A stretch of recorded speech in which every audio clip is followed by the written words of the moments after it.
Hello and welcome to what will be a new regularly occurring video where I budget my paycheck with you. Every single time I get paid, I go ahead and assign all of that money a job. So I figured why not do it with you guys so you can see kind of how my process plays out. This is a huge part of how I regularly manage my money. So I thought it might be helpful to see so you can see how I make all this growth and changes happen. Because this is my first budget my paycheck with me and I don't budget every single paycheck exactly the same. I kind of look at the overall month picture and assign money based on that. We're gonna actually budget all of the money for May. And ultimately what inspired me to start making these videos is that I realized that I am constantly changing how I think about and manage my money, and that's completely okay. So I thought it'd be helpful to have something that's like consistent that you can kind of play back and watch. I also think these are super interesting and I love seeing how other people think about their money, and I've learned a lot from people as they kind of manage their own money. So this will differ a little bit from my monthly reset videos because I won't be doing a deep dive on my expenses for the month. Rather, I'll be sharing what jobs I'm giving to my money as I make it. But first, some housekeeping. If we're meeting for the first time, hi, I'm Sandra. I'm a 26-year-old living in Denver, Colorado. I work as an occupational therapist and make $76,000 per year. I'm currently paying off my student loans from grad school and sharing my whole financial journey and every single thing I do in the process. So it's super fun. My videos include finance updates, sharing how I'm growing my net worth as a real regular person, and of course, sharing how I'm aggressively tackling my student loan debt. I also like to mix in a few vlogs for those of you who care. I will be posting more of those soon. I have had a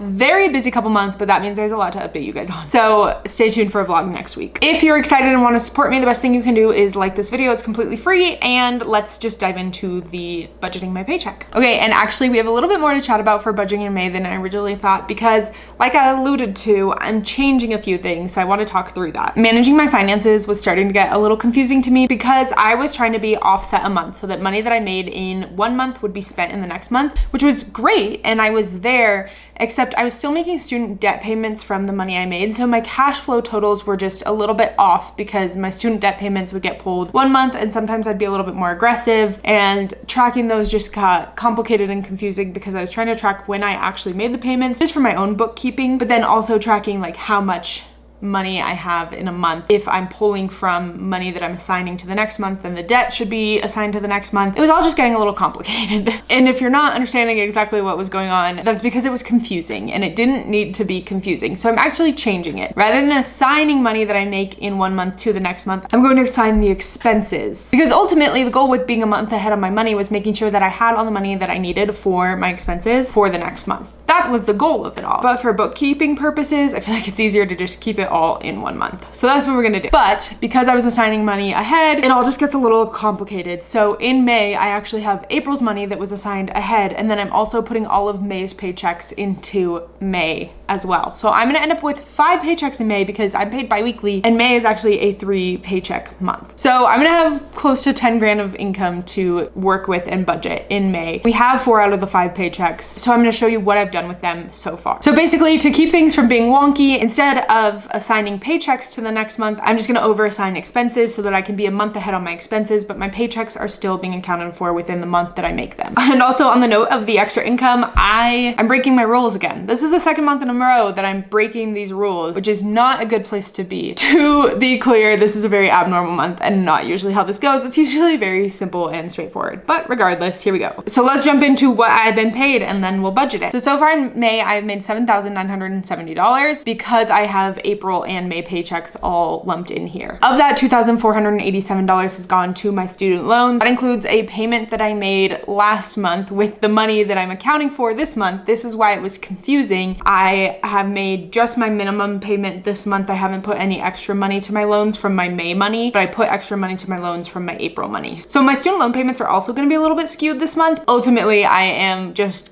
tracking the money that I'm spending from each paycheck, and here moving forward it'll be less confusing. My student loan balance is now $89,292. Savings is also skewed way too high. Let's talk about that. I put $2,385 to my savings, but only because I am spending $2,100 of those dollars. So I usually put $220 to savings, but because I have that extra paycheck in May, I am able to cover a few big expenses just right off the bat instead of pulling from the savings account.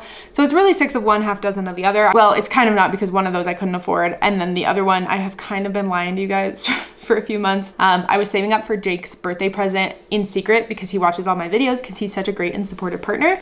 So I couldn't say that I was saving up for his birthday present because he'd be like, what the heck are you planning to buy me? But I already gave him his birthday present because these were on sale for $100 off. So I went ahead and bought it, and then I can't keep a secret.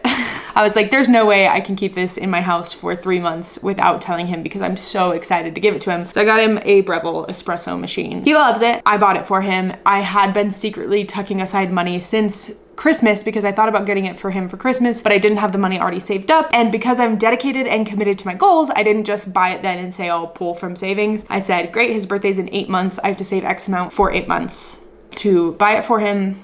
It was on sale, I bought it. So I had a secret savings account, and essentially I just moved that out of the secret account, counted it as part of my income, moved it into my gifts account, spent it from my gifts account. Very complicated, but that's what happened. And all of that is just A, I have a YouTube channel where I'm transparent about my finances, but I needed to keep a secret from someone I love. And B, I'm just trying to track where all my money is going. It's not actually complicated, it's only complicated because now I'm explaining it out loud and also justifying why I spent an extra $400 from a savings account. We also bought plane tickets for a trip we're taking in the fall. We're going to Japan for 10 days. The plane tickets were a good deal, so it was $1,700 for both of us. And because I had that extra paycheck this month, I just said, screw it. Instead of draining each of our travel funds and building those back up, let's just cover it from our extra paycheck, because one of the things that I value is travel, and I feel really happy to spend my money on that. So I assigned that $1,700 to savings and then spent it from savings. So I said I wasn't gonna do a deep dive on my expenses, but I did figure that I should at least explain why I assigned so much to savings, just to spend it all immediately. Here's a normal thing. I assign $200 to my variable spending. This is what I usually spend every single month. And the best part about how I do my finances, and also how my template is set up, which by the way, you can get it down below. When I assign the money, it is calculated and assigned to that category, but if I don't spend it, it still remains assigned to that category. So it goes into a bucket, and that bucket grows, which is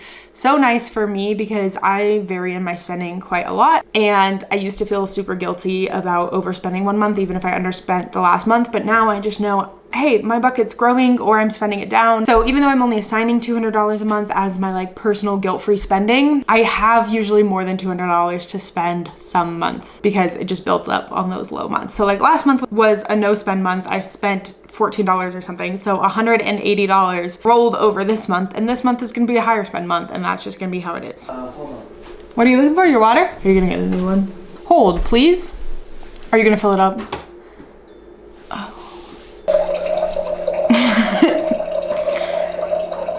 Intermission. The best part is we're gonna have to wait the 2 minutes for it to refill. Yeah, I can talk. I love that you're hydrated. Love you. Love you. What was I saying? Okay, we're getting ahead. So I have to assign this month's living expenses because I have to pay for those, and next month's, which for me isn't gonna be a problem because I essentially am taking next month's paychecks and putting them in this month. If you are looking to get 1 month ahead on expenses, this doesn't have to happen all at once. It can literally happen $50 at a time, and you can just assign $50 extra to your living expenses until you build up the bucket to be 1 month ahead. You're essentially building an emergency fund that's just a smaller one. It's 1 month of living expenses. And for me, this is all just gonna live in my checking account. Remember, this all takes time, but I'm doing it right now, just rearranging how I do my bookkeeping. So I'm assigning $1,995. That's not right. It should be $2,000 something dollars. Okay, it's 2,900 plus 60 plus 40. Plus 40 is $1,002. So I need to assign $2,004. I'm assigning $2,005 to cover my May expenses and then also cover my June fixed expenses. Every single month, if I assign $1,002 to my fixed expenses, I will spend down my bucket and then rebuild it back up. So I'm now a month ahead on my fixed expenses. It just all lives in this bucket. My fixed expenses are split with my interrupter. That is all he gets to be for now. So this is just my share of those expenses. We do not split them 50-50. We split them equitably based on our incomes as well as our shared financial goals, which are to pay off my debt. So by him covering more of the expenses, which he can afford to do, I put more money to my debt. This month has been a little bit messy. Thank you for coming along for it, but it should set me up for success moving forward. So as you tag along moving forwards, you'll just see regular, not crazy progress in any of these areas and how I think about and assign all this money. Like I said, I don't do every paycheck the same. Ultimately, I'm just trying to hit these targets by the end of the month. So I just kind of put money wherever wherever I feel like it, with a little bit of method, but mostly a lot of madness. So I think these will be fun moving forward. And part of my financial transparency that I like to put on the internet is understanding how I afford this lifestyle. So technically I made extra money this month, and technically I could have made more progress to my goals, but I'm happy with the progress that I'm making on my debt payoff specifically. So being able to buy a lifestyle thing and buy travel was important to me. And so I consciously made that decision to just cover it rather than pull from savings and leave those savings big so that I can fund more travel moving forward. I don't think it was that crazy to do, but that was something I was thinking about in this process of having that expense and how do I handle it. So yeah, that's where that came from. Ultimately, what I want to show is that this process can be flexible. I used to think that money had to be so rigid and there had to be all these rules, and if you didn't follow the rules, you would absolutely screw up your finances for the rest of your life. So it has to be this strict and stressful thing. And the only thing that I've learned with getting hands-on with my money is that it's moldable, it can change, and being in touch and in tune with my money has done nothing but help me understand it more so that I know what I can do with it in the long run. And I hope seeing my process unfold is helpful for you. Thanks for tagging along. Subscribe if you want to stick around for, I don't know, it's somewhere on the screen here. I have enjoyed having you. And as always, I will see you in the next video.